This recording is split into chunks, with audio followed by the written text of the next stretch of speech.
High বন্ধুরা, কেমন আছো বলো? আমি তো খুব ভালো আছি। তোমরা কেমন আছো? দেখো, আজকে করব হচ্ছে চিকেন। তার জন্য তোমাদের চিকেনের একটা রেসিপি দেখাচ্ছি। নিয়ে নিলাম চিকেন। দেখো, ভালো করে ধুয়েছি, তবু একটা মনে হচ্ছে পালক দেখতে পেলাম, তাই ফেলে দিলাম। তো যাই হোক, চিকেনটা ভালো করে ধুয়ে নিয়েছি। এবার কড়াতে দিয়ে দিয়েছি তেল। তেলের মধ্যে দিয়ে দিলাম আলুগুলো ভালো করে ভেজে নেব। লাল লাল করে আলুগুলো ভেজে নেব।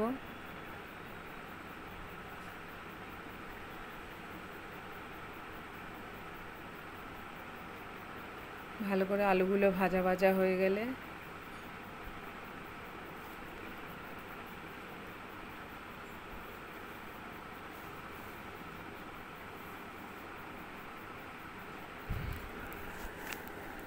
দেখো, ভালো করে আলুগুলো ভাজি, একটু লাল লাল করে আলুগুলো ভাজতে হবে। তার মধ্যে দিয়ে দিলাম একটুখানি হলুদ,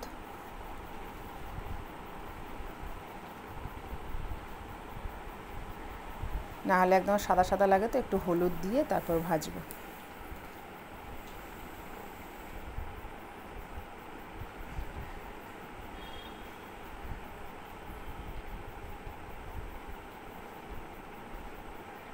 একটু চাপা দিয়ে নিলাম, তাহলে আলুগুলো ভাজতে ভাজতে না সেদ্ধও হয়ে যাবে। দেখো, আমার আলুগুলো ভাজা ভাজা হয়ে গেছে। এবার ওই তেলের মধ্যেই দিয়ে দিলাম একটা তেজপাতা, আর দিয়ে দেবো পেঁয়াজগুলো, যেগুলো কেটে রেখেছিলাম। এই যেগুলো কেটে রেখেছিলাম, আর ওখানে দেখো রসুন, লঙ্কা, আদা আর একটা গোটা পেঁয়াজও কাটা আছে।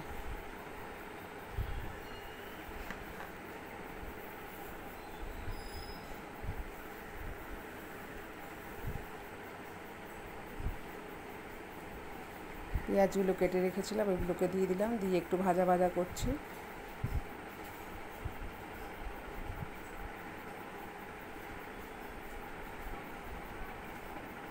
দেখো, আমার পেঁয়াজগুলো লাল লাল করে ভাজা ভাজা হয়ে এসেছে। এর মধ্যে দিয়ে দিলাম ওই যে কেটে রেখেছিলাম যে আদা, পেঁয়াজ, রসুন, লঙ্কা, সেই পেস্ট করে সেটাকে দিয়ে দিলাম। এর মধ্যে একটুখানি চিকেন কারি মশলা দিলেও হতো, কিন্তু আমি আর ইচ্ছে করে দিইনি, বুঝেছো। দিয়ে দিলাম হলুদ, পরিমাণ মতো হলুদ, আর দিয়ে দিলাম পরিমাণ মতো নুন। আর একটু নুন দিয়ে দিলাম, মনে হলো লাগবে, আর একটু নুন দিয়ে দিলাম।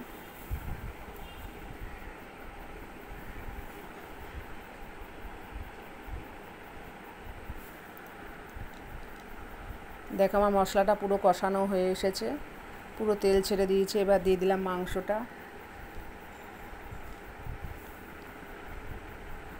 মাংসটা দিয়ে এবার কষাবো।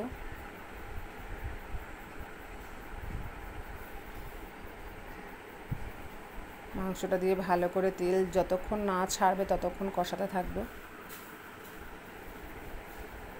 একটু চাপা দিয়ে দিলাম। আলুও দিয়ে দিয়েছিলাম, দিয়ে মাংস পুরো কষিয়ে নিয়েছি। দেখো, এবার দিয়ে দেবো জল।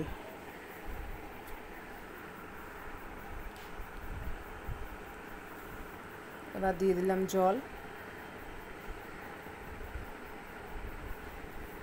দেখো, মাংসটা ফুটছে, ফুটুক।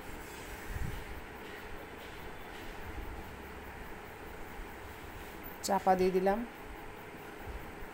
আর গ্যাসের আঁচটা একদম কম করে দিলাম। দিয়ে দেখো, আমার মাংস পুরো রেডি। কেমন কালারটা হয়েছে জানিও। পুরোটাই শুকনো লঙ্কার তৈরি রান্না। কাঁচা লঙ্কা, ভুল বলে ফেললাম। কালারটা কেমন হয়েছে জানিও। মনে তো হচ্ছে ভালো হয়েছে, তোমরা তবু বলো কেমন হয়েছে।